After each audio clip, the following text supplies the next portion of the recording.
जो चाहोगे सो पाओगे।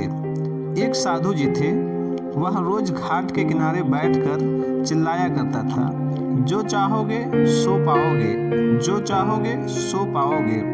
बहुत से लोग वहां से गुजर रहे थे, पर कोई भी उनकी बात पर ध्यान नहीं देता था और सब उन्हें एक पागल आदमी समझते थे। एक दिन पंकज वहां से गुजरा और उसने उस साधु जी की आवाज़ सुनी, जो चाहोगे सो पाओगे, जो चाहोगे सो पाओगे।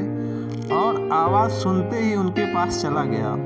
उसने साधु जी से पूछा, महाराज आप बोल रहे थे कि जो चाहोगे सो पाओगे, तो क्या आप मुझको वो दे सकते हो जो मैं चाहता हूँ? साधु जी उसकी बात को सुनकर बोले, हाँ बेटा, तुम जो कुछ भी चाहते हो मैं उसे ज़रूर दूंगा, बस तुम्हें मेरी बात माननी होगी। लेकिन पहले ये तो बताओ कि तुम्हें आखिर चाहिए क्या? पंकज बोला, मेरी एक ही ख्वाहिश है, मैं हीरो का बहुत बड़ा व्यापारी बनना चाहता हूँ। साधु जी बोले, कोई बात नहीं, मैं तुम्हें एक हीरा और एक मोती देता हूँ, उससे तुम जितने भी हीरे और मोती बनाना चाहोगे बना पाओगे। और ऐसा कहते हुए साधु जी ने अपना हाथ आदमी की हथेली पर रखते हुए कहा, पुत्र मैं तुम्हें दुनिया का सबसे अनमोल हीरा दे रहा हूँ।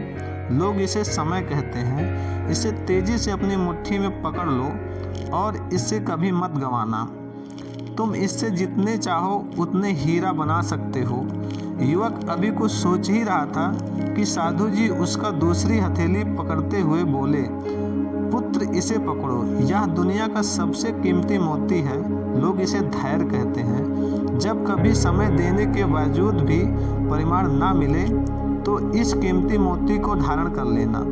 याद रखना, जिसके पास यह मोती होता है वह दुनिया में कुछ भी प्राप्त कर सकता है। पंकज गंभीरता से साधु की बात पर विचार करता है और निश्चय करता है कि आज से वह कभी भी अपना समय बर्बाद नहीं करेगा और हमेशा धैर्य से काम लेगा।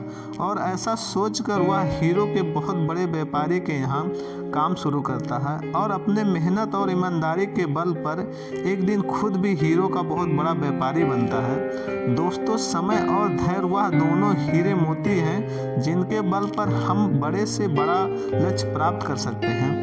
अतः जरूरी है कि हम अपने कीमती समय को बर्बाद ना करें और अपनी मंजिल तक पहुंचने के लिए धैर्य से काम लें।